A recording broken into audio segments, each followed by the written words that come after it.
Apa khabar rider semua? Hari ini saya nak memperkenalkan produk terbaru di pasaran, tudung motor PI31.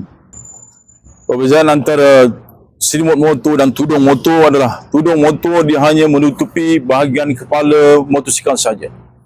Jadi dengan itu dia sangat mudah untuk digunakan. Hanya mengambil masa beberapa saat saja untuk pasang dan simpan. Dengan saiz yang kecil, ia sangat mudah dan ringkas dan cepat untuk digunakan. Hanya perlu sangkutkan di bahagian hadapan sahaja. Jadi tudung motor ini sangat sesuai untuk digunakan di tempat kerja dan semua parking-parking umum.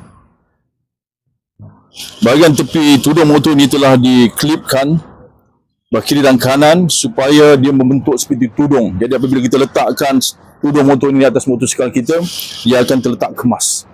Dan tudung ini dibuat daripada canvas yang tebal, bahagian luarnya 100% waterproof, bahagian dalam lembut seperti kain, jadi tidak akan merosakkan motosikal anda. Antara bahagian penting pada motosikal anda adalah bahagian hadapan ni, cover set, lampu dan dashboard kita.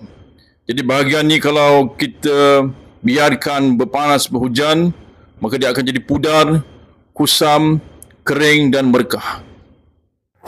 Jadi bagi siapa yang ada masalah tiada parking berbumbung di tempat kerja, jadi tudung motor ini sangat sesuai untuk digunakan. Jadi walaupun kita tidak tutup seluruh motor kita, tapi sekurang-kurangnya dashboard kita terjaga dengan menggunakan tudung motor ini.